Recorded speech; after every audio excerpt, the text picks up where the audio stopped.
Hello, everyone. Welcome to another Peaceful Solution Character Education Correspondence or Certification course. We'd like to welcome all of you that are watching here at our headquarters in Abilene, and also those of you that are watching around the world. Once again, we'd like to thank you for the questions you send in and for the participation that our audience has given us. And we'd like to remind you once again, because we still have people ask, how can they get the books to the Peaceful Solution Character Education program? And do they have to wait to get the books? And the answer is you can get them anytime you want, especially if you're overseas. If you'll just message us on the Facebook page there of the Peaceful Solution, the official Peaceful Solution Facebook page, we will gladly send you the PDF versions of all of our Peaceful Solution books. It's more important to get this information out into society. Here at the Peaceful Solution, we're not really in the business of selling books. We're in the business of teaching morality. And of course, we have to get the books in the hands of the people to make it easier to train and to become a teacher and learn to become a teacher. All the information are in these books, and these books are very helpful tools in helping bring peace and changing the hearts and minds to not just ourselves, but not just our local communities, but as a society as a whole. We see enough on the news about war and death and fighting, and it's really depressing to see the things that we see in society. But of course, we know we can make a difference. It's just going to take an enormous amount of effort to do so, but it is possible with all of us working together. So once again, thank all of you for joining us.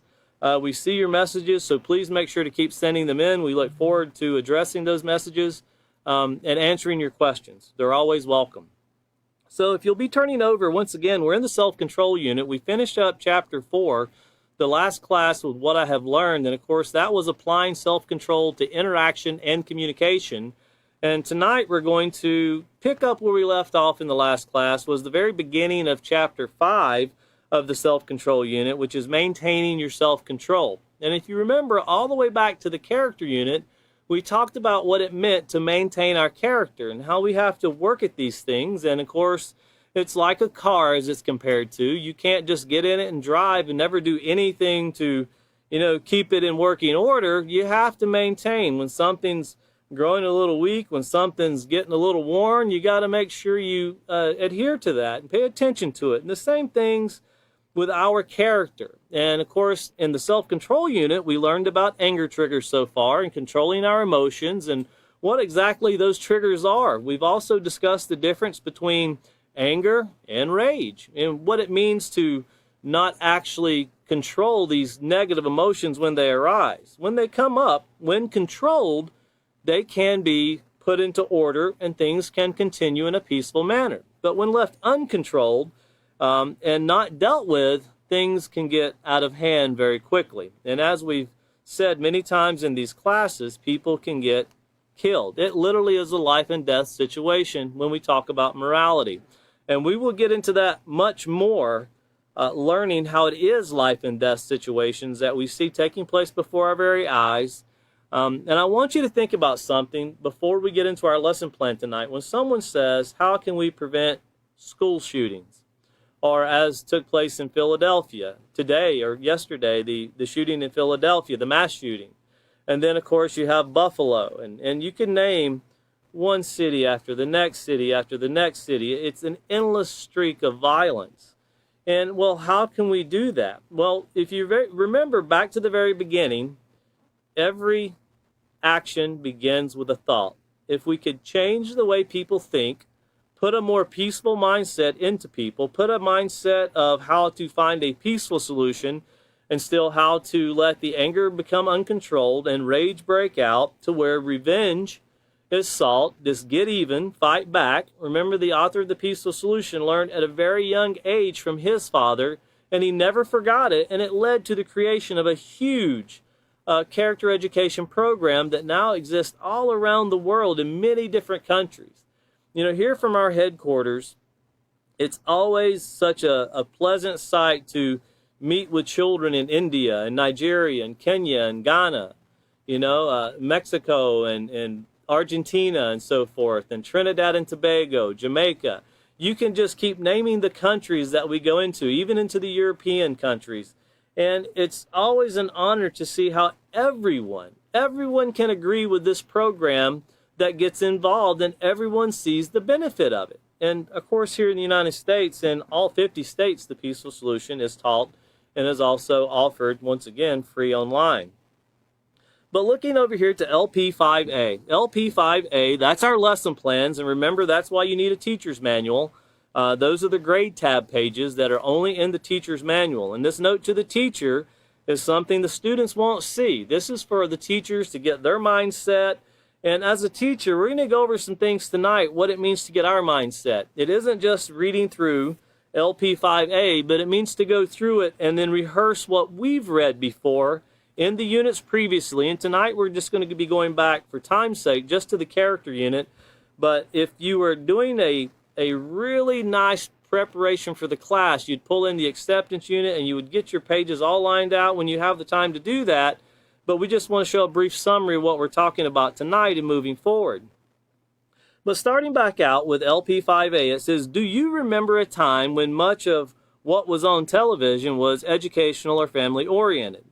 Today, you spend an average of almost 20 hours per week watching television programs that contain violence, sexually explicit scenes, and all forms of disrespectful behavior. And if you remember, I read a study that was presented from 2020 that shows most adults, not children, most adults have an average of 13 hours a day of media intake. Now, that doesn't mean it's always violent or explicit. I'll give you an example. I listen to a lot of Peaceful Solution classes all day long, and I'll let them play on my phone as I work, when I travel, and that's media intake. But that wouldn't necessarily be a negative thing, to be able to occupy your mind with things that are educational.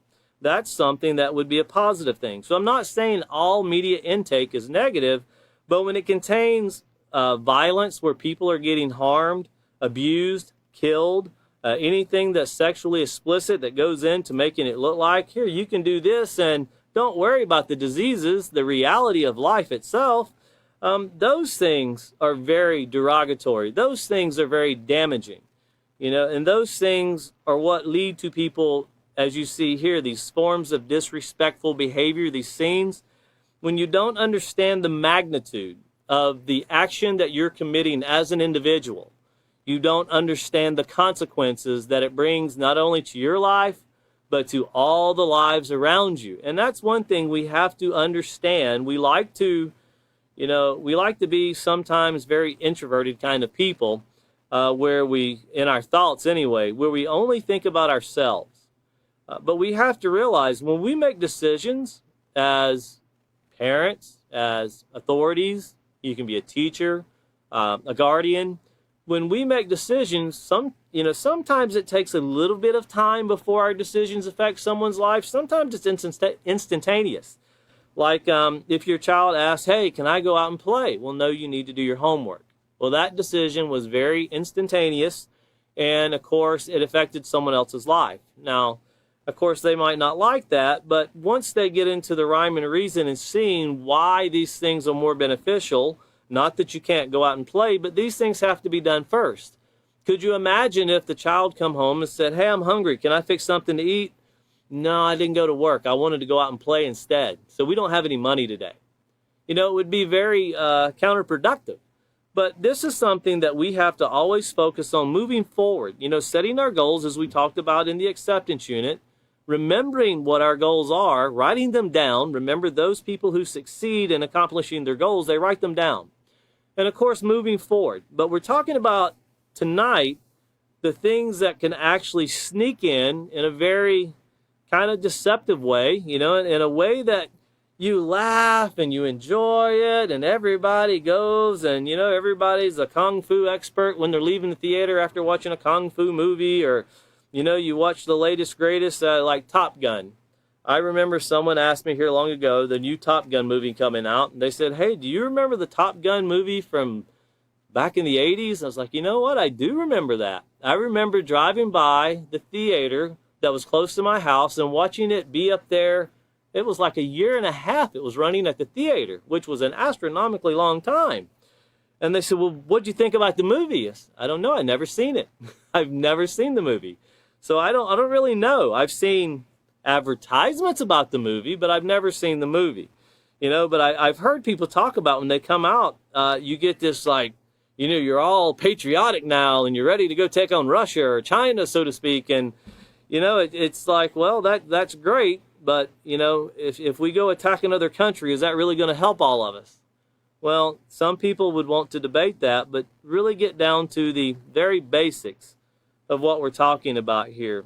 Disrespectful behavior. I ask you, when we seen what took place in Uvalde, and I want you to consider this. We all consider the actions, I would think 100%. If I'm wrong in that, I could be wrong, but I would think 100% of people that seen what was done in Uvalde with the young man taking the lives of very innocent children and 2 teachers, I think everyone could agree that that was horrific and was wrong and should never be done. And then you hear the comments that people have about this young man that committed this act, and no one really knows yet why he did it. You can't see into the mind of somebody. You can try to guess. Your best way of seeing into the mind of somebody is watching their actions, because we know that the actions begin with thoughts. Well, what put those thoughts into the mind? That's when it gets complicated. But when you look at that young man that did a very horrific act, and you think about in Buffalo, the young man that committed that act, and other things that have taken place around the United States, just in general, the United States, what I'm speaking of right now, how do you think the United States is perceived when we bomb countries and it destroys schools and hospitals and kills families? It's almost like we don't understand that people look at us as a nation the same way that we view the young man that shot up the Uvalde school system. And we think that this hatred and retaliation is going to accomplish bringing at least satisfaction to our lives. We know it's not going to bring peace, but we can be satisfied with our choices we made. But are we really satisfied with them? Well, continuing on here, it says the programs not shown, including those programs during prime time, the programs now shown, me and a fly are not agreeing with each other right now, so the programs now shown, including those during prime time, are only one source of many influences affecting the moral character of our children today. Now, I want you to catch this as we're reading as teachers. We've read the word here, influence, and we read moral character. Now, we should be remembering that we read about influences on page 60. We read about moral character, if you remember that dividing line between right and wrong in the character unit on page 8. And we're going to get into looking at a few more things as we progress. But let these things be called to your mind as a teacher, because you're going to want these things called to your students' mind. You're going to want them to remember these very basic building blocks of character. And we'll go over and read a few of them here tonight. So what's on TV what TV hasn't accomplished, the internet, video games, and songs have. There's a grave concern about the negative influence media entertainment is having on our youth. Now, notice there's a negative concern, but there's not really anything being done about it. Nothing at all actually is being done about it when you look back, and if you think, wow, that music is really negative. But what do? Well, rights of free speech. If you want to sing about, destroying things and, doing things that bring disease and cursing people and saying very derogatory comments about people in music, and everybody can sing along. And we kind of forget that singing or music itself is a very important tool in education. I think most of us, when we learned our ABCs, we learned to do it by singing them. It's very common practice because music, I remember being in school when I was in kindergarten, first grade, and second grade, and they were teaching us to read. It was done with music and a little bouncing ball that went across the screen. And that's how they taught us to read books at a very young age. Well, when we hear these things take place, and it seems like every time I turn on my phone to see the news, it seems like there's a young rapper. I've seen another one today, and I'm not just specifically speaking about rap music in general, but I see an enormous amount of young rappers that they're putting on the news that has now died. And I read the articles, and some of them are kind of, it's heartbreaking to see that somebody died so quickly that really had a life ahead of them, but they died so quickly. Well, continuing on here, notice it said volumes of information are available in print, news coverage is steady, and many adults are concerned about the morality of future leaders. Well, why are you concerned about the morality of future leaders? Well, they're the ones that's going to be making decisions for our country and for other countries. But we can't wait till someone runs for president to start trying to fix the problems, our senator or congressman and so forth. If we really want to bring forth positive leaders, it starts at their youth. It starts with their very basic upbringing. Yes, it starts, as we will get to in the parenting manual, it actually starts even from within inside the womb. It's scientific studies proven that children can learn from within inside the womb. But getting past that even, imagine if a child was taught basic character education throughout their life, just as though they're taught reading, writing, and arithmetic. You're actually giving them the tools to solve problems, to have peaceful solution to the matter, to do things that would reduce fighting, war, confrontation. We could actually make a huge impact in educating alone. And in 12 years, if you were to start with K1, and 12 years later, you could produce a whole generation that's been through the school system of basic morality, character education. I didn't know I was supposed to bring my fly swatter tonight. That's what occurs in Texas when it's really hot and it's really humid, which is very rare. But continuing on, once again, if we want better leaders, we train them from their youth. We don't start when a person's 20. We don't start when they're 30. We start from their youth. But the next paragraph here, it says, it seems that all of our best efforts to guide our children in the right direction can be undone by just one bad movie, video game, or song. And, well, why is that? And is that a true statement? Well, we're finding out in society it's very true that one song, one movie, one video game can influence somebody enormously because they just don't listen to the song one time. They listen to the song repeatedly. They just don't watch a movie one time. I've met people that have watched Star Wars hundreds of times. And I've never understood that. It seems like once you watch the movie, you kind of understand what the movie's about, and it's done. But there's people that get so involved, it's like a fictional kind of life for them. The fiction becomes reality into some part of their mind. And then video games have proven to be something where there's many websites that have come out trying to help children who get so addicted they don't even sleep. They'll play video games 24 hours a day when they're out of school for the summer.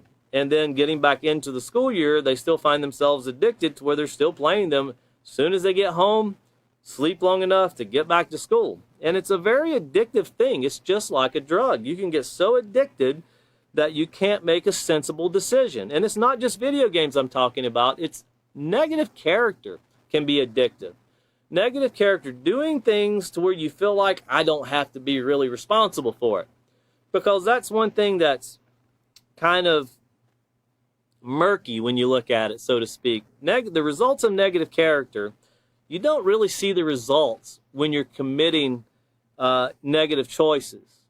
Like one of the situation scenarios we went over in one of the previous manuals was the young man that was drinking. And of course, later on, he ended up losing his life in a drunk driving accident. Well, you don't think about that when you're at the party drinking. And once you're in the accident, it's too late to reconsider. It's done.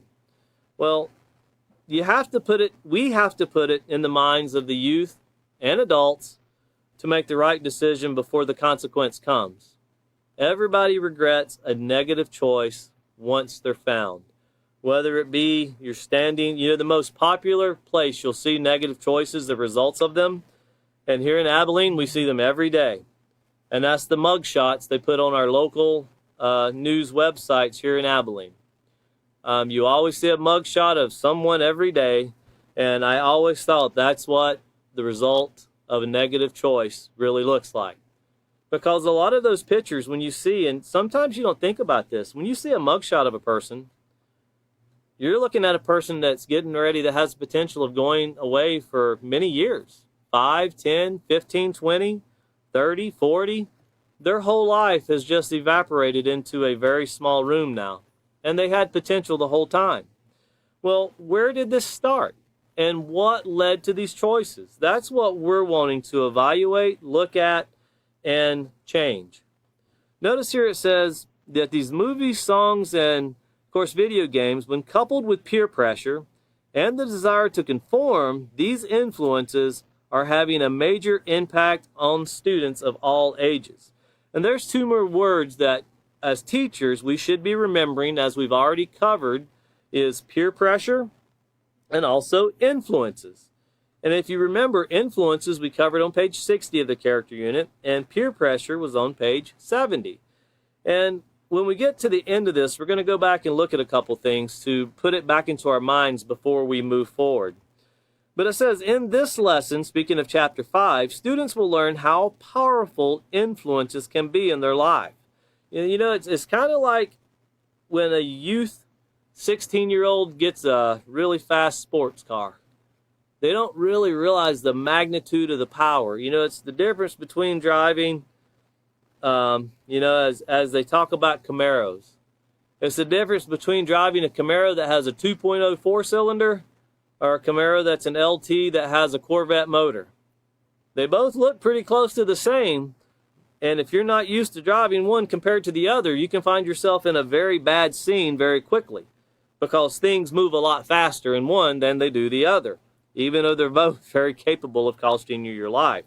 And I'm not just Camaro, that's the one I use. Sports car in general, or any car in general, has the potential. We see it with UTVs. Anything has the potential if it's not respected, and respect comes with being educated. But continuing on here, it says, they will also learn to apply self-control techniques to resist negative influences from a variety of sources. It is the goal of the Peaceful Solution Character Education Program to help children succeed. Together we can encourage, and that word together is a very key word. Together. That means we all have to be part of this together. It doesn't mean that you teach them positive things and you tell them, you know, stay away from watching negative things, and then me, when they come around me, oh, here, come watch this. You know, well, we were told not to watch that. That teaches, you know, to make negative choices. Oh, you're not going to get hurt by it. Just watch. It's funny. Well, people getting hurt isn't funny. People dying is not funny. People suffering is not funny. You know, it's kind of like I heard a teacher tell a student one time who walked over to the trash can in the cafeteria, and he didn't like his meal, and he took the whole meal and he just dumped it in the trash. And the teacher asked him, what was wrong? I don't like that. Well, you're not going to get anything else to eat today if you don't eat that. And now you've thrown it away. Well, I didn't like it. I'll do without. And the teacher said, do you know how many people would love to have what you just threw in the trash can? And we're seeing that even greater today, because in the news, we see enormous food shortages on the horizon, and everybody is talking about it. Not just baby formula, very staple products that we consume every day is going to be a challenge for us very soon. When you're growing products, you don't really see the products that wasn't planted until later on when it's time to harvest them. It's the same thing with character education. When you don't put this, you could call it a seed if you wanted to. When you don't put this in the mind of children, you don't really see the consequence immediately, but later on in life, you see the negative choices and the negative decisions they make, and they cost lives. They affect society. They affect everyone around them. But here it says, together, that's the key word, we can encourage our children to develop the consciousness to think and act in a way that will always be morally correct. So the key words we want to look at before we move forward, we discussed already, was influences, peer pressure. We talked about morality, and of course that dividing line. And we don't want to forget the VIP section that we had covered. So very quickly, this is just for your notes, and I want to read this to you. Where you see the word, values, because we talk about having values, and why do we talk about values? Well, Let me read to you what values are once again, get it into your mind, and then we'll go into what influences and why influences and values working together bring forth our character. But values, once again, we found on page 6 of the character unit. Now, that's the very first unit that we covered in this series. It's the first of 5 in the junior high series. And this is on page 6. And, of course, values, it says values are what you believe in or feel strongly about. They also, notice, play a key role in the development of your character. The sum total of everything you value becomes your value system. And then for your notes, looking over to page 13 of that character unit, and you're looking down below because you have a paragraph on top, paragraph on bottom, and I'll show you very quickly here. We're looking here at the very bottom. Oh, we're really zoomed in there. We're looking right in here around the bottom in the highlighted area. And it says, having morals is an important way to define your character. And we're going to go back and cover what morals are once again, because remember we're talking about values, and valuing morals is where we're going to. Moral values set boundaries that help you to demonstrate appropriate behavior toward others. So notice it not only gets your mind thinking, but it actually puts it into your action. It helps you to demonstrate these things. In other words, when a person has moral values, so this is something that they deem as to be important, and morals are rules, he tries to distinguish, or she tries to distinguish between right and wrong, and makes choices that are respectful and thoughtful of others according to his or her ability. And we're all working at different levels. I know people that are a lot smarter than me that can make better decisions a lot faster. So when you think about this, and don't forget the section we have here, and of course, remember that dividing line between right and wrong. And this is page 8 of the character unit. And notice it says morals. We talked about values. We talked about moral values. And remember, these morals are rules. And of course, it says morals. What do they have to do with my character? Once again on page 8. And it said, regardless of culture, religion, or environment, there are some values that all people share. They're called moral values. So this means you can live in the United States, you can live in Syria, Palestine, Russia, China, Taiwan, North Korea, South Korea.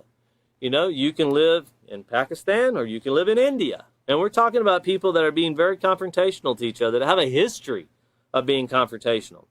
But when it boils down to this decision making, everyone agrees that these moral values should be kept unless they're not controlling their thought toward another person. In other words, we would think, well, Americans shouldn't kill Americans. Uvalde should not take place.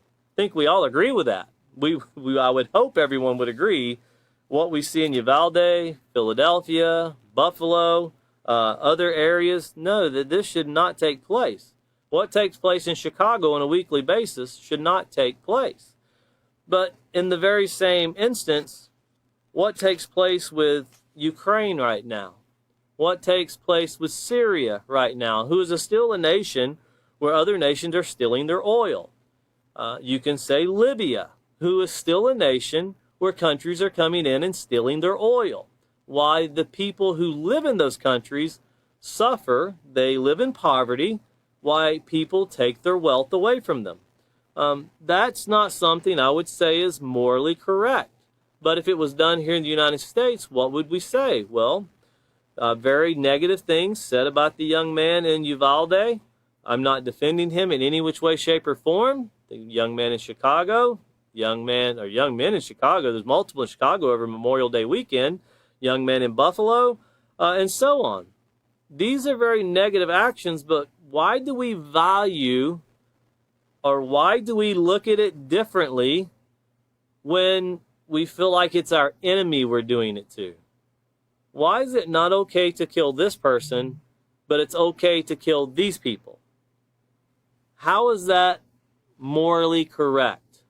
Well, they're our enemy. Well, why are they our enemy? And I want you to consider, as we continue to read through, a lot of people, and it goes along with racism also, as we talked about in the acceptance unit, hate is taught. Racism is taught. These things are taught to other people. People make very negative choices. They say very negative things about a group of people or a society of people due to what they've been taught. And, well, how are they taught these things? That's where we're going to start going tonight. How are they taught these things?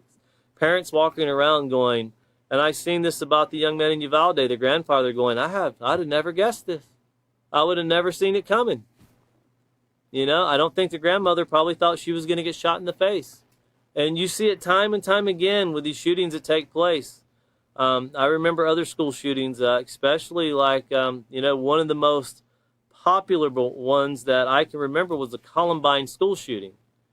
And a lot of those parents became motivational speakers, just like Sandy Hook. They became motivational speakers to try to help others that are going through the same thing. And you can imagine how much we're failing as a society when a parent loses a child in a school shooting and they can actually make it a full-time job helping others. And I'm not saying they're taking advantage. I'm just saying when the need is so great that they can actually help many other people to where their time is consumed with assisting other people because their children were killed too, we're not making an environment better. We're still letting something lead our children astray. Something is getting into their minds, these influences and this peer pressure and this conformity, this lack of moral aptitude, so to speak, this lack of moral desire to behave properly, to keep the rules, to benefit society is missing. Well, continuing on, it says people from all walks of life, young or old, big or small, rich or poor, share some of these basic concepts of moral values. Now, remember here, continuing on, it says moral principles in regard to human life means acknowledging and accepting that life is valuable and all people, that's all people, have the potential to contribute to society. When you have a moral attitude toward others, you accept and appreciate that they have the right to live in peace, safety, and security. You can demonstrate a moral attitude by being respectful toward all people. Yes, not just toward those who are your allies, not just as, well, we'll join NATO and we'll have a lot of friends and we won't like Russia or China because they're not our friends. There's divisions in some of the most powerful groups you'll see in society. There's divisions. And very powerful indeed. You're talking about people that control weaponry that could make or break a country very quickly. And these countries know this. That's why they're willing to retaliate very quickly. But remember, we talked about values, and we're going to talk about influences. And we talked about these rules, these morals, and if you value these rules, how we can make society a better place. But of course, the challenge that we face in society are the influences and the peer pressure that's around us. And if you remember on page 60 of the character unit, we learned that influences are all around us. And it says your values play a key role in developing your character. You must be aware of how influences affect the things that are important to you. An influence is something that has the ability to affect your attitude, way of thinking, feeling, and behaving. So that's what an influence is. It can actually change the way you perceive something. You used to like this, and now you like this. There's nothing wrong with, well, I used to like chocolate ice cream better, but, every time I think I like vanilla better. Nothing wrong with that. But there is something wrong when, I used to think he's my friend, but now I hate his guts. Well, what went wrong? What broke down? Continuing on about influences, it says, how you are influenced can affect what you value. Very important, because remember, a value is something you deem important, something you take care of, you watch over, you protect it. Well, these influences can affect what you value or motivate you to create new values. So it's not always bad, can be positive, like the peaceful solution. We try through education to get people to start valuing their character and, of course, recognize the influences that are around them. And it says influences can come in all different sizes. They can be positive or negative, subtle or bold. But the one thing that they all have in common is they have the ability to affect what you value and affect your character in both a positive or negative way. And of course, with your values and the influences that's around you, remember this on page 74 that we've seen. Remember, value plus influences, well, they equal our character. And putting those things together, remember these building blocks of character, one thing being put on another, and we have to really look at it that simplistic. What we value, does it bring harm to ourselves, someone else, or the environment? If it does, we really need to reconsider about thinking that's something that we would want to partake of or look at in a positive way. And I've learned in life that you can look at some things in a positive way, and after receiving education, you realize, that's pretty damaging. I used to be a person that used to love certain types of music. And then when you get to read the lyrics and learn the lyrics, you start going, wow, that's not something I would want my children doing. I sure wouldn't want anybody in society doing this. It would be very destructive to do something like this. And, after listening and realizing these things, me personally, it just gets to the point to where I just really don't want to listen to it anymore. It's not really something I want to be part of my character. I don't want to be thinking this way. And if I go around singing it all day, it's the same way I learned my ABCs. I'm going to be putting things in my mind that I really don't believe should be done.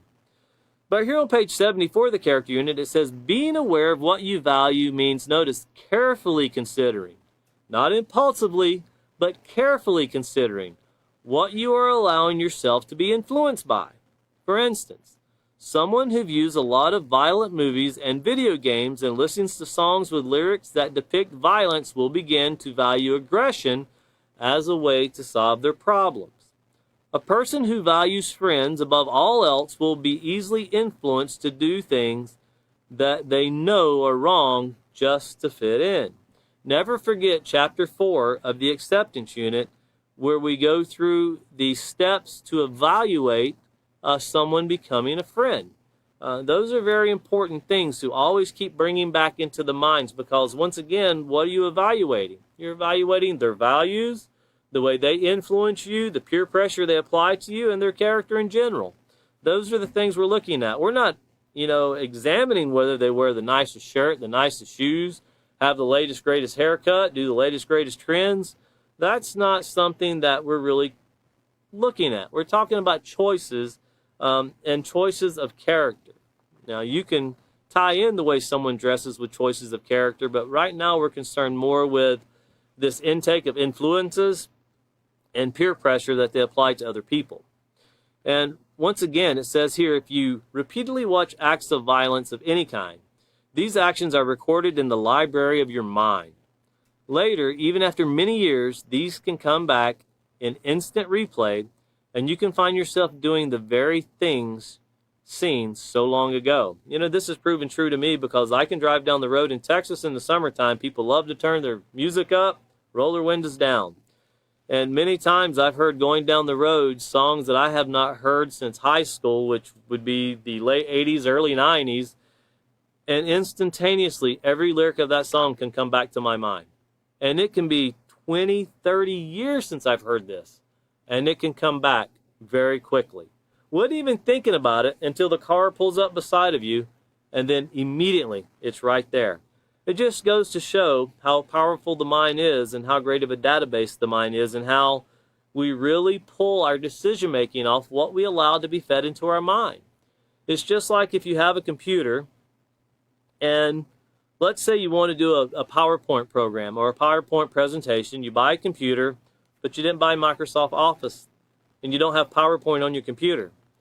No matter how bad you want your computer to put together a PowerPoint presentation, you're not going to get it to go together, not with PowerPoint anyway.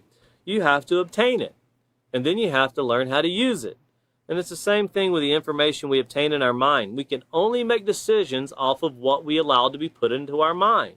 Once again, this programming, this influences, this peer pressure we're talking about, the values we have, and of course the rules that we either think are or are not important. A lot of people think breaking the rules are the right thing to do until the rules are broken and it affects them. And then people usually stand against it fairly well. Once again, I bring to your mind, why is it not okay to shoot 19 children in Uvalde and 2 teachers, but it's okay to bomb young people in other countries? We tend to think when we shoot that $100 million missile at a $50,000 concrete building that only guilty people die. And innocent people are free from all of the harmful effects of war. That's a very deceptive way of thinking too. But those thoughts can enter the mind and can reason it to be, it's okay, when it's really not. I encourage people to watch some documentaries. I've already I recommended White Light, Black Rain. That's the effects of what took place in Japan with the atomic bombs. Watch what people have to say that lived through it. Nobody's bragging about it, and nobody wants to experience it again. But here, once again, on page 74, the character unit, it said, we are all bombarded with negative influences every day. Some things we have control over, some things we don't. It's up to us to make sure we are allowing positive influences in and rejecting and keeping out the negative ones. And remember, when it comes to these influences, we're told to never underestimate the power of these influences and the role they play on our character. And then if you turn over very quickly, and this is just to get into our minds as teachers, because we're getting into maintaining our self-control, and what we're covering right now has a huge effect on what we're covering in Chapter 5. We talked about the emotions, the anger, and how to govern them, but we're really going to get into how these things get fed into the mind. And it's really more than the people around us, but it has a lot to do with the people around us. And you can't control what I watch or listen to. I can't control what you watch or listen to. But we can control whether we choose to be around each other, whether we choose to allow each other to affect our values or to affect the way that we think or consider things. Somebody might consider never doing something wrong in a certain instance. But after dealing with someone who they really want to be a friend with, would think, well, I think, and they'll actually start going through and something they know is wrong. They know it's not right to do. Through the reasoning in their mind, it becomes, well, in this instant right here, it will be okay. It would be wrong in that instant, but in this instant, it would be okay. Yeah, this is the situation where it's okay. I'm supposed to overlook a fault. That's what I'm supposed to do. Well, there's nothing wrong with overlooking someone making a bad choice one time, but still, you have to evaluate the situation and realize that a person has to change. They have to work on changing. You can't continually make one bad choice after another.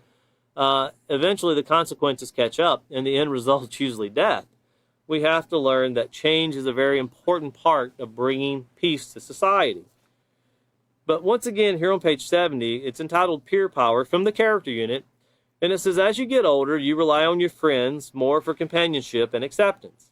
It's nice to be around others who are fun and share similar interests and personality traits as you. Having friends is great, but friends can also influence each other in negative ways. And remember what an influence is. It's something or someone that has the ability to change the way we think, feel, or act. Well, here's the problem. If your friends accentuate the negative and not the positive traits in their character and encourage you to do the same, they are influencing you in a negative way. This is called negative peer pressure. Negative peer pressure can come in different forms. For instance, your friend has cigarettes and offers you one. You say, no thanks, and he says, come on, everybody smokes. Even if he did not directly tell you to smoke, his response can pressure you into thinking you will be an oddball if you don't. And here's another example. Your friend tells you she's going to the mall to shoplift a necklace from the mall. And if you're really her friend, you will come with her to be a lookout. In this case, you are being pressured to make a bad choice to keep your friendship. The power of peers to influence the way we think and act should not be underestimated. So ask yourself, how can negative peer pressure affect your character, and decide in advance what you will say when approached with any negative request. Now, with all those things in mind, keep in mind that the only person we can control is ourselves. And we really want to tie these things together and make sure that we have a firm foundation solidified with everything we've covered, and identifying that the choice is ours. But when you have 20 people in a classroom, or 1,000 people in a school, or 100,000 people in a city, You can't control what all of those people do. Everyone gets to choose what they want to watch, what they want to listen to, the video games they play, and whether or not they even care about education. I've been places in certain countries, and I've met people that have never been to a school system that can't read, write, but they get through life and every day, but they don't know the very basics of what all the signs say around us. And this very basic knowledge that's given as you drive down the road or interact with other people, they're not able to comprehend that. And you think about how much of a society, how much they're missing from society. And if you've never had the privilege of flying to a country, getting off the plane, and everything you see is in a different language. Well, now we have Google Camera where you can hold your camera up and it'll translate it for you. So you have those things that are available to you. But doesn't always work. We've been in situations before to where you rely on this great technology that we have, and just to find out later on when you're in the other country, your internet's not working. So your great technology left you very fast. So once again, if you learn the language, you're a lot better off, right? But if you don't learn it, you're going to have to rely on something else. And I find it very difficult to learn English, much less trying to learn other languages. I find it to be very complicated. I would have spent more time as a young person learning those things than trying to do them now. But just like with the choices we make in character, there's no way I can go back to being 15, 16, 17, 13. It just doesn't work that way. One thing you don't get back is time. And in society, the time to improve things, it's really slipping away every day. If it's not getting better, it's getting worse. And eventually it will get to the point where we're going to see something horrific. And you would hope that something horrific doesn't have to take place before people will slam the brakes on and stop and look and think we're not doing something right. But sadly, we can see with what's going on in society, there's going to be something horrific that's going to have to take place to shake something up. And you think about the school shootings or the shootings that we've had here in the United States, that's some pretty horrific stuff. But when Uvalde took place, they were putting the shooting about Sandy Hook back on the TV because people had forgotten it. And you tend to think, well, in 10 years, what will people remember about Uvalde? Will we forget the horror that took place, like with Sandy Hook, like with Columbine? Do we forget those things? Do we forget the horror that took place in Japan in the 1940s, where people literally had their flesh burned off their skin? Do we forget those things? As a society, we tend to only remember the things that affect us in the here and now. Well, there's going to be a lot of here and now for all of us if we don't make a better choice. We can all go to Walmart, Lowe's, Home Depot, Target, throw any store in there. But just like how we cannot control what other people watch, what other people listen to, the things other people do, when you go to the store, you can't control what other people, the actions they're going to commit. If you're in a store and somebody decides, I'm going to shoot up the store, all you can do is react to the choice that they're making. You can't change the choice. All you can do is react to it. Sometimes people have been talked out of things, but sadly, many times a lot of people die. So here, turning over, looking at the lesson plan, and it's very important to remember the things we discussed because it's going to play a huge role as we go into the next classes with William and then Catan, picking up on these things. The information that will be given, it has to be individualized, pointing the finger at ourselves, but also looking back at society and realizing how are we contributing to society? How are the choices we make affecting others around us? And we can't go through and say, you can or can't do this. You have to show people why you should or shouldn't do this. Telling people they can't do it usually creates a society of people that want to do it because they can't do it. And I've always heard people say, if you want me to do something, tell me I can't do it. That'll set a new goal for me, and I kind of laugh at it because usually if you tell somebody they can't do something, they probably shouldn't do it. I'm not talking about you can't climb Mount Everest. Well, I'm going to go do it to prove everybody wrong. No, you can't do something because it's negative. Well, here on LP5C, first thing we always start out with is our purpose and objective. And it says students will learn how to, like these flies and how much they're influencing me up here at this class. I feel like I'm being pushed with buttons on every corner. Once again, purpose and objective. Students will learn how influences can affect their ability to maintain their self-control. They will also learn how to apply self-control to distinguish between positive and negative influences. Remember, those are the things that are important to them. The things that, those values, remember the values plus influences, but influences, that's something that has the ability to change the way they think, feel, and act. Don't forget the values that go with it, because that's how they deem it to be important. And those two things put together on page 74 of the character unit, we realized and we've learned that determines our character, whether it's positive or negative. So they will learn how to apply self-control to distinguish between positive and negative influences and to not let others bring them down to their level. Now, of course, you see the materials here that are needed, and you have Student's Handbook. Audio cassette player. Well, once again, if you get the PDFs of our books, you'll find that audio cassettes, I'm sure for the young people that are asking, what is that? They would know it as probably MP4s or MP3s. We have the files actually embedded to the PDF, so when you get to the section where the audio needs to be played, all you have to do is click it. It's already embedded into the PDF folder. So when we send you the book, you automatically get the files that go along with it.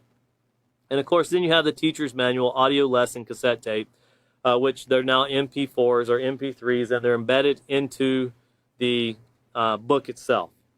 Well, the first procedure of every lesson plan is always review the previous lesson, or if it's chapter 1, you review the previous book. But here we're reviewing the previous lesson. And of course, the previous chapter that we read was chapter 4, and it was applying self-control to interaction and communication. And notice we're going to do this by asking students the following questions. And the very first one is, what is necessary for communication to be successful? Let me get my book here, because we're going to turn back. If you remember, now we went through the What I Had Learned section last class, and of course, half of it, and then to go through the other half, David covered it in the class before the last one. But over on page 90, you know, there's this secret recipe that is needed. And on page 90, and it's in the center of the page, it's the second paragraph, and it says, for communication to be successful, not just to communicate, you can yell, scream, and shout, but we're talking about successful communication. For communication to be successful, there must be a speaker and a listener. One person must give information, and the other person must be willing and able to receive the information. Both aspects of communication, the giving and the receiving, require self-control. Now, this we think can be done through speaking, but remember the two most common forms of communication are oral and written. And in today's society, that written can be a textbook or it can be a text on the phone. A text or a message, any form of message. You know, and I have WhatsApp, and I have an enormous amount of people overseas that I talk to. And when you're getting messages from all around the world, it's very easy to lose conversations. And it's a challenge, and I still haven't found out. I would like for WhatsApp to create something, or some platform to create something so you could better keep up with the conversations that are coming in very quickly. But as of yet, I haven't found one. If anyone knows one, please message it to the Peaceful Solution. We need it greatly, and that you can always have that, because if you only have a listener, or you only have a speaker, you can't have a conversation that builds things. If someone sends a message and you never really get to see the message, or you see the message and then when you go to reply, it's all the way down through and you have 10 more that have come in and you're trying to figure out, well, who was it that asked the question? And you're trying to figure it out because you've got so much going on. You know, it's rude for someone to ask a question and you not answer their question. You know, and you don't want to be that way. You want to find a way to communicate better, because feelings can be hurt when someone's always the speaker and never the listener. Everybody wants to be heard, and if you want to be heard, you should also be willing to listen, and that requires self-control.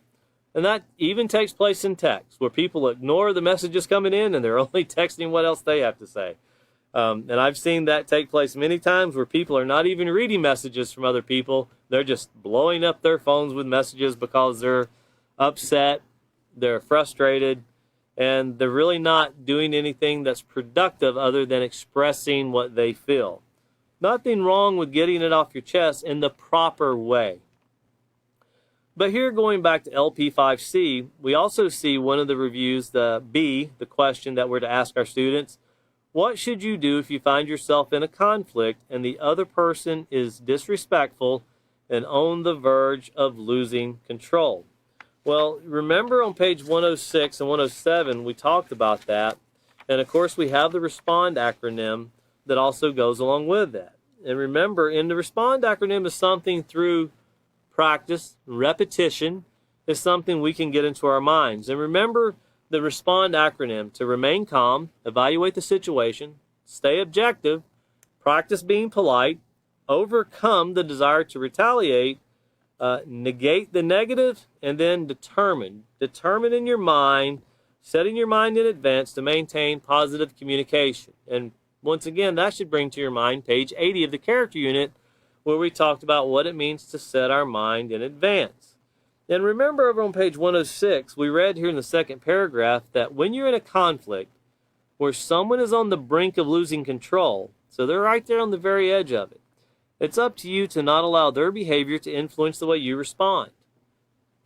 This can be very difficult to do. You know, sometimes we can diffuse through how we react to something that is said. You can diffuse the situation.